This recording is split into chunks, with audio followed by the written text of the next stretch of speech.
जाल में पाकिस्तान बुरी तरीके से फंसा है, लेकिन अपने नापाक मंसूबों में फिर भी बाज नहीं आता। पाकिस्तान के प्रधानमंत्री वहां का फील्ड मार्शल आसिम मुनीर और उनके खैर ख्वाह भारत को गीदड़ भभकी देने में बाज नहीं आते हैं। दरअसल एक टीवी शो के दौरान एक पाकिस्तानी पत्रकार नजम सेठी ने भारत के खिलाफ अपनी सड़ी हुई मानसिकता का मुजाहिरा पेश किया।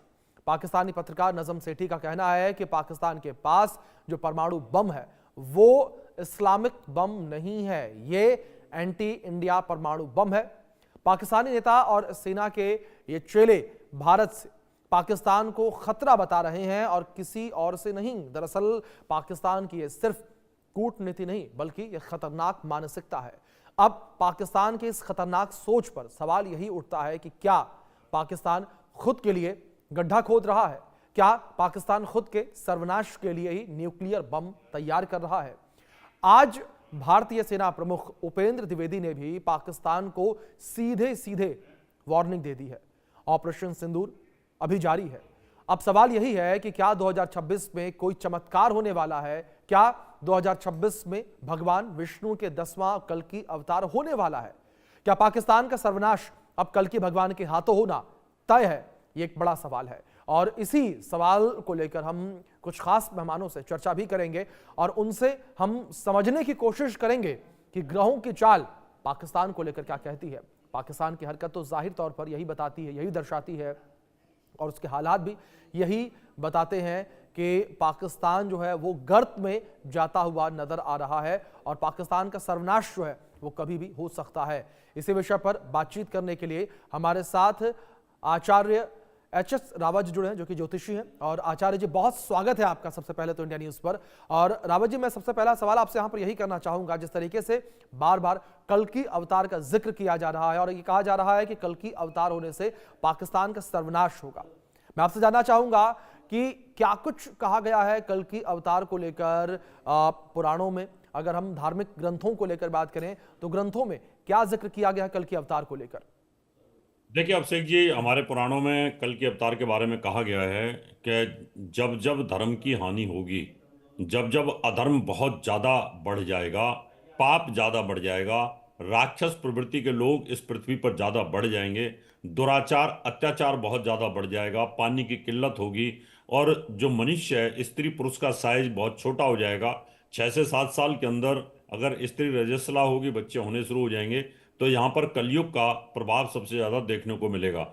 और जब उस समय पर कलयुग का प्रभाव ज़्यादा बढ़ेगा, अत्याचार ज़्यादा बढ़ेंगे, तो कल की भगवान अवतार लेंगे और वो जितने भी राक्षस इस दुनिया में पैदा हो रखे हैं, जो जीवों की हत्या करते हैं, जो कहीं ना कहीं निर्दोषों को मारते हैं, गौ हत्या करते हैं, जो इस तरह की जो हरकतें कर रहे हैं, जी आतंकवादी घटनाएं जो घटित कर रहे हैं, यानी धर्म देख करके लोगों को मार रहे हैं, ऐसे राक्षसों का निश्चित तौर पर वो विनाश करेंगे। तो कल की अवतार को अभी आने में समय है, जी लेकिन हम तो ग्रह चाल के ऊपर चलते हैं। हम अपने किसी भी पुराण की बात को झूठा साबित नहीं करना चाहते। सनातन धर्म बहुत बड़ा है, सनातन धर्म अनादिकाल से है, हिंदू धर्म अनादिकाल से है। जी हम ये इस समय आधुनिक जमाने में ये तो नहीं कह सकते कि हाँ कल की अवतार आकर के इनको मारेंगे, लेकिन भगवान डायरेक्ट नहीं आते, वो जी किसी न किसी रूप के अंदर मनुष्य के शरीर के अंदर ही 5 तत्वों के अंदर वो जन्म लेते हैं और जन्म लेने के बाद में उनकी ग्रह गति इतनी पावरफुल होती है कि वो विनाश कर देते हैं राक्षसों का। तो जी आज जो स्थिति बनी हुई है वो अभी उतनी चरम सीमा पे नहीं है, अभी अभी बहुत स्टार्टिंग फेज है, क्योंकि 4,32,4,32,000 वर्ष का कलयुग है। उसमें अभी कलयुग का प्रथम फेज चल रहा है, तो प्रथम फेज के अंदर अभी इतने अत्याचार हो रहे हैं, लेकिन अभी तो बहुत समय लगेगा। जब हमारा ग्रहों पर रोज आना जाना हो जाएगा तो उस समय कल की अवतार जन्म लेंगे, क्योंकि जब हम प्रकृति के साथ बहुत ज्यादा छेड़छाड़ करते हैं, प्रकृति को विनाश की ओर लेके जाते हैं, तो कल की भगवान अवतार लेंगे और इनका नाश करेंगे। अब आप देखें हम प्रकृति का किस प्रकार से नाश कर रहे हैं। वेनेजुला के अंदर आप देखें किस प्रकार से तेल के ऊपर युद्ध हो रहा है, यानी पृथ्वी से तेल को निकाला जा रहा है, पृथ्वी से उस पानी को निकाला जा रहा है। तो पृथ्वी के नीचे जो तेल है और पानी है, अगर वो सब जला दिया जाएगा तो निश्चित तौर पर पृथ्वी का और प्रकृति का दोहन हो रहा है। जब प्रकृति का दोहन हो जाएगा तो निश्चित तौर पर यह कहा जा सकता है कि पृथ्वी का वजन तो कम होगा ही, पृथ्वी की गतियों में परिवर्तन आएगा, और यहीं से ग्रह गति ब्रह्मांड का इशारा करती है कि विनाश होने के योग बनते हैं, और यहीं से प्रलय आने का योग बनता है। जी रावत प्रलय साहब, आएगी। बिल्कुल रावत साहब, मैं आपसे यहाँ पर यह भी समझना चाहूंगा, अगर पाकिस्तान को लेकर बात करें, पाकिस्तान के संदर्भ में बात करें, तो पाकिस्तान की एक देश के नाते कुंडली क्या कुछ कहती है? अगर ग्रहों की चाल को लेकर बात करें तो पाकिस्तान के लिए ग्रहों की चाल क्या इशारा करती है? देखिए अभिषेक जी, सबसे बड़ी बात है कि पाकिस्तान की जो कुंडली है, जब बंटवारा हुआ था उस समय मेष लगन की कुंडली थी और जी हिंदुस्तान की मेष लगन की थी। मेष लगन की कुंडली के ऊपर बहुत बुरा वक्त चल रहा है इस समय पर, और जी आने वाला समय भी बहुत बुरा वक्त है। मेष लगन की कुंडली के अंदर 12वें भाव में शनि का मूवमेंट चल रहा है, और उसकी दृष्टि धन भाव के ऊपर है। तो जी शनि जब जिधर दृष्टि देता है तो उसका नाश करता है। तो पाकिस्तान के धन का नाश होना है, और अगले 2027 के अंदर शनि नीच होकर के पाकिस्तान के सिर पे आकर के बैठ जाएगा। तो 27 से लेकर 29 के बीच में पाकिस्तान की बर्बादी का योग आ जाता है। यानी पाकिस्तान तो बर्बादी के कगार पे पहुंच रहा है, इसमें कोई दो राय नहीं है। ग्रह गति के हिसाब से भी उनकी जो ग्रहों की चाल है वो बहुत गंदी चल रही है। अभी देखा जाए तो इस समय पर सूर्य और मंगल की युति चल रही है, और ये धनु राशि के अंदर है, उसके भाग्य स्थान पर है। भाग्य स्थान पर शनि और सूर्य की और मंगल की युति है। भाग्य का विनाश होना है। फिर उनके जो उनका सरकार है, फिर सरकार का विनाश होना है, यानी फिर उनकी जो इंडस्ट्रीज है फिर उसका विनाश होना है। तो इसका मतलब अभी पाकिस्तान के लिए समय, उनकी जो कुंडली है उसके हिसाब से बिल्कुल ठीक नहीं चल रहा। उनके बर्बादी के योग, उनकी जनता में महंगाई का बढ़ावा आना, सरकार का पलट जाना, सरकार पर किसी का कब्जा हो जाना, या पाकिस्तान में जो जो घटनाएं घटित हो रही हैं वो अनस्टेबिलिटी, ये बताती है ब्रह्मांड के अंदर जो उनकी कुंडली के ऊपर ग्रहों की चाल है वो बहुत खराब चल रही है। जी रावत साहब, जिस तरीके से आपने जिक्र किया मेष राशि का और कहा कि मेष राशि वालों के लिए समय बुरा चल रहा है, ऐसे में अगर इसे थोड़ा सा आगे जोड़ा जाए, जिस तरीके से यहाँ पर सेना प्रमुख जनरल उपेंद्र द्विवेदी का बयान सामने आया, उन्होंने एक लाइन में ये क्लियर किया कि ऑपरेशन सिंदूर रुका नहीं है, चल रहा है। अगर इससे आपकी बात को जोड़ूं मैं, तो ऐसे में क्या पाकिस्तान के लिए ये समय बेहद बुरा है? क्या पाकिस्तान का जो सर्वनाश है वो बेहद नजदीक है? देखिए इसमें अभिषेक जी, निश्चित तौर पर पाकिस्तान का सर्वनाश तो होना ही है। इसकी जी भविष्यवाणी हमने 2020 में की थी कि 2025 में पाकिस्तान जी हिंदुस्तान का युद्ध होगा। वो आज भी पूरे मीडिया जगत के अंदर वो वीडियोस हैं।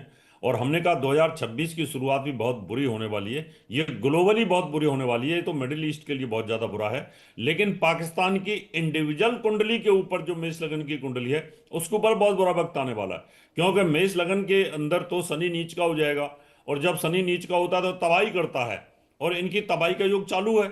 ऑपरेशन सिंदूर अभी रुका नहीं है। अगर ये दोबारा हरकत करते हैं तो हिंदुस्तान का कुछ भी बिगड़ने वाला इसके नहीं है। हिंदुस्तान की वृष लगन की कुंडली है, और वृष लगन की कुंडली के अंदर अगर देखा जाए तो शनि जो है लाभ स्थान पर है, तो हमें तो बेनिफिट आ रहा है। और 11वें भाव के अंदर शनि मूवमेंट करता है तो बहुत जबरदस्त लाभ देता है। तो शनि यहाँ पर बलवान भी है, तो हमारे लिए शनि बहुत बलवान है। इनके लिए शनि जो है वो बहुत खराब स्थिति में चल रहा है, 12वें भाव के अंदर मूवमेंट में चल रहा है, जिसकी दृष्टि धनभाव के ऊपर है। तो इसका मतलब ये कहा जा सकता है कि पाकिस्तान ब्रह्मांड में जो ग्रह की चाल है, और जिस समय पाकिस्तान बना था उस समय जो उसकी लगन कुंडली थी उसके हिसाब से उसकी बर्बादी तय आ रही है। और आने वाले समय में मई तक उसके सिर पर खतरा मंडराता रहेगा।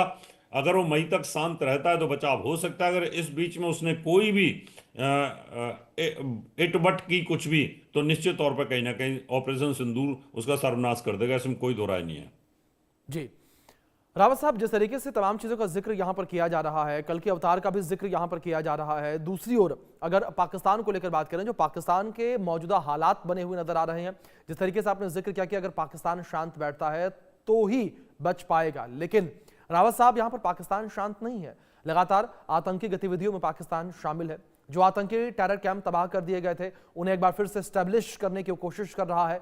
क्या रावत साहब पाकिस्तान के सर्वनाश का कारण पाकिस्तान खुद ही होगा? देखिए खुद तो कोई भी चीज हाँ, प्रकृति के अधीन जाकर के बर्बाद जी होती है, लेकिन उसको बर्बाद करने का कोई ना कोई बहाना होता है। जी कि रावण खुद ही मरा था, लेकिन बहाना था मरने के लिए, भगवान राम ने उसका वध किया। तो ऐसे ही कंस का भी एक बहाना था यानी खुद आत्महत्या तो नहीं करते ये लोग, लेकिन हाँ जिस प्रकार से इन्होंने आतंकवादी गतिविधियों को तैयार किया है, पनपाया है, इंडस्ट्री बनाई है आतंकवाद की, उस हिसाब से उसके खुद के कंट्री के अंदर बहुत बुरा हाल है। और हिंदुस्तान अगर बलूचिस्तान को सपोर्ट कर देता है तो निश्चित तौर पर ये खुद ही आत्महत्या करने जैसी स्थिति हो जाएगी। लेकिन हाँ ये निश्चित तौर पर मैं दावे के साथ कह सकता हूँ, गोचर की कुंडली के अनुरूप कह सकता हूँ, ब्रह्मांड के अनुरूप कह सकता हूँ, अगर भारत के साथ में इन्होंने अगर किसी भी प्रकार से कहीं आतंकवादी घटनाएं करने की कोशिश की तो भारत का कुछ बिगड़ने वाला नहीं, ये बर्बाद जरूर हो जाएगा।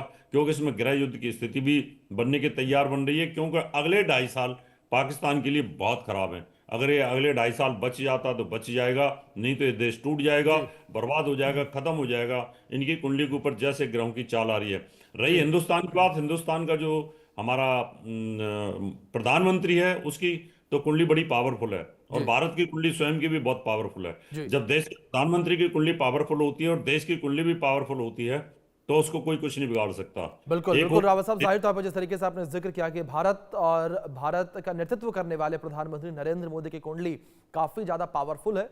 और इस बीच हमारे साथ एक और खास मेहमान हिंदू धर्मगुरु पंडित कल्की राम जी जुड़ गए हैं। और पंडित कल्की जी, आपका भी बहुत स्वागत है। कल्की जी, मेरा सवाल आपसे यहाँ पर यही है कि अगर बात 2026 को लेकर हम करें तो जिस तरीके से बार बार 2026 को लेकर ये कहा गया कि जो ग्रहों की चाल है, जो नक्षत्र हैं, वो इस ओर इशारा करते हैं कि वर्ल्ड वॉर 3 जो है, महायुद्ध जैसी स्थितियां 2026 में बनती हुई नजर आएंगी। देखिए, विश्व युद्ध, वैश्विक स्तर का जो युद्ध है उसकी जी स्थिति की रूपरेखा तय हो चुकी है, जी इसमें कोई डाउट नहीं है। किंतु भारत इनसे अलग रहेगा।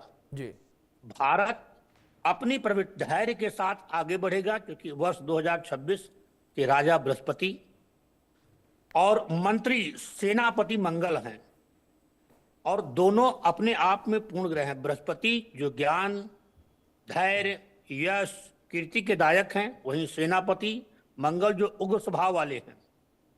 यह दोनों भारत के सापेक्ष में रहेंगे, लेकिन वैश्विक स्तर पर युद्ध की संभावना नहीं, प्रबल युद्ध होगा जिसमें दुनिया के तमाम देश शामिल होंगे, और कुछ ऐसी रूपरेखा तय होगी कि जो महाशक्ति का सिरमौर है वो एशिया की ओर स्थापित होगा। भारत इन सब घटनाओं से अपने आप को अलग रखेगा, क्योंकि भारत का नेतृत्व धैर्यवान है। इसलिए इस युद्ध में भारत की भूमिका रहेगी, लेकिन मार्गदर्शक के रूप में रहेगी, एक संरक्षक के रूप में रहेगी। जी बिल्कुल, जिस तरीके से आपने जिक्र किया। रावत साहब, दूसरी ओर अगर मैं आपका रुख करूं, जिस तरीके से लगातार यहाँ पर आप 2026 को लेकर भी तमाम बातों का जिक्र किया गया, तो रावत साहब अगर 2026 को लेकर बात करें, आप किस तरीके से 2026 को देखते हैं? क्या आप भी मानते हैं 2026 ही वो साल है जहां पर पाकिस्तान का सर्वनाश होगा, या फिर जो 2026 में ग्रहों की चाल है उसके हिसाब से आगे चलकर स्थितियां सामान्य होती नजर आएंगी? क्योंकि अगर इसमें एक चीज और मैं जोड़ दूं, अगर जनवरी महीने में अगर शुरुआत को लेकर बात करें, 2026 की शुरुआत जो है वो बड़ी उथल पुथल वाली रही है वैश्विक आधार पर। धनु राशि में सूर्य का प्रवेश वैसे भी बहुत अच्छा नहीं माना जाता है, जी और फिर धनु राशि के अंदर मंगल का भी, दोनों की युति इस 2025 के अंदर जब भविष्यवाणी हम कर रहे थे यूट्यूब के ऊपर, उस समय हमने बोला था कि 2026 की शुरुआत ही बहुत खतरनाक होने वाली है। जब राजा और सेनापति एक साथ होते हैं तो कहीं ना कहीं आक्रामक स्थिति बनती है और अतिचार स्थिति बन जाती है। तो ऐसी स्थिति के अंदर आपने देखा कि 2026 की शुरुआत होते ही डोनाल्ड ट्रंप के ऊपर सूर्य और मंगल का प्रभाव आया और उन्होंने उठा करके वेनेजुला के ऊपर अटैक कर दिया। अब ऐसे ही जितने भी देश के 200 देश हैं, 200 देशों के प्रधानमंत्री, जनरल, उनके गृह मंत्री, उनके ऊपर भी सूर्य मंगल का कुंडली में कहाँ प्रभाव बैठा है, जिन जिन देशों की कुंडलियों के अंदर पावरफुल स्थिति में आकर के बैठ गया तो वो इस प्रकार की स्थिति पैदा करेंगे। रही 2026 में पाकिस्तान के खत्म होने की बात या विश्व युद्ध होने की बात, विश्व युद्ध होने वाले ग्रह अभी इस प्रकार के नहीं आए, क्यों कोई भी विश्व युद्ध लंबे समय तक चलता है और लंबे समय तक चलने वाले अभी स्टार कुछ है नहीं। तो मई तक की स्टारों की गति जो है वो बहुत ज़्यादा खराब है। तो अगर युद्ध होता भी है तो मुझे लगता है महीने, 2 महीने, 15 दिन चलेगा, ऐसे नहीं चलेगा जैसे यूक्रेन का और रशिया का युद्ध चल रहा है। क्योंकि पहला विश्व युद्ध भी लंबे समय तक चला था, दूसरा विश्व युद्ध भी लंबे समय तक चला था। तो कोई भी विश्व युद्ध होता है तो लंबे समय तक चलता है, तब उस समय चलता है जब शनि और राहु की युति होती है, या शनि केतु की युति होती है। तो ऐसी स्थिति के अंदर जब ये लंबे चलने वाले युद्ध होते हैं, शॉर्ट युद्ध होते हैं, उसमें जैसे शनि मंगल की युति आएगी अभी मई के अंदर, तो अप्रैल मई में ये 45 दिन 50 दिन तक युद्ध चल सकता है, या ज़्यादा ज़्यादा 6 महीने युद्ध चल सकते हैं। क्योंकि पिछली साल से ही जब धनु में प्रवेश किया था मंगल और सूर्य का, तब से लेकर के ये शुरुआत है। और अभी सूर्य और मंगल अब मकर राशि में आ जाएंगे, यहाँ मंगल उच्च का होगा, सेनाएं पावरफुल हो जाएंगी, राजा भी पावरफुल होगा। उसके बाद में मंगल और राहु का अंगारक योग बनेगा, ये युद्ध के लिए बड़ा खतरनाक होता है।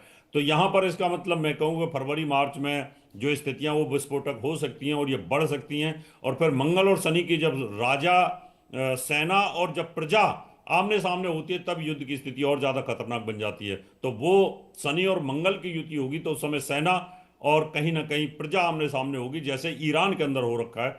ऐसी सिचुएशन भी देशों में कहीं ना कहीं बगावत की और क्रांति की स्थिति पैदा होगी। तो इसका मतलब मैं ये कहूं कि मई जून तक की स्थिति अभी युद्धों जैसी ज्यादा है, उसके बाद धीरे धीरे उसमें सुधार आने के योग बनने शुरू हो जाएंगे, या कहीं ना कहीं कंप्रोमाइजिंग स्थिति हो जाएगी, या यूएन की बैठकों के माध्यम से कुछ अच्छा होगा। लेकिन अभी स्थिति बहुत ज्यादा नाजुक बनी हुई है, ग्रह गति की ब्रह्मांड के अंदर बहुत ज्यादा स्थिति विस्फोटक भी बनी हुई है अभिषेक जी। जी बिल्कुल। कल्की राम जी, दूसरी ओर जिस तरीके से लगातार यहाँ पर कल्की अवतार का भी जिक्र किया जा रहा है, मैं आपसे भी समझना चाहूंगा कल्की अवतार को लेकर कि शास्त्रों में कल्की अवतार का कौन सा समय जो है वो अंकित है, क्या कुछ कहा गया है समय को लेकर? देखिए, शास्त्रों में, हमारे धर्म ग्रंथों में कलयुग के गुणों का उल्लेख है। जी, कलयुग के गुणों का उल्लेख है। कलयुग में कि जब ऐसे ऐसे होंगे, ये एक समय ऐसा आएगा, ऐसा ऐसा होगा। जी, तो और रही बात कलयुग में का जो समय था कि 4 चरणों में होगा, तो प्रथम चरण को ही राजा महाराजा परीक्षित ने ही समेट दिया। इसी चरण में चारों चरण के गुण रहेंगे और कोई चरण इसके आगे है नहीं। लेकिन कलयुग का जब अवतार होगा तो ढिंढोरा पीट के नहीं होगा। परिस्थितियां वैसी वैश्विक स्तर पर बनी हुई हैं। जी। सनातन धर्म का लगभग लगभग सभी देशों में उत्पीड़न हो रहा जी। है। कोई भारत में ही सनातन धर्म सुरक्षित नहीं है। अन्य देशों की बात ही छोड़िए, आप बंगाल को देख लीजिए, जी। केरल को देख लीजिए। तो इस प्रकार, और अगर जो गुण बताए गए हैं हमारे शास्त्रों में कलयुग को लेकर गुणों की प्रधानता का वर्णन है, वह भी इस पुराण में ही है। जी। तो वो आज हो रहा है। जी, रिश्तों की मर्यादा खत्म हो चुकी, मानवता त्राय त्राय कर रही है। मंदिर, कथाएं, मठ सब व्यापार का केंद्र बन जाएंगे। तो वो स्थिति आज है। जी, तो ऐसे में कलयुग अवतार, कल्कि अवतार का अगर बात है तो हो सकता है भगवान कब अवतार लेने ये कुछ कहा नहीं सकता, या ले चुके हों या लेने वाले हों, लेकिन समय तो वही चल रहा है।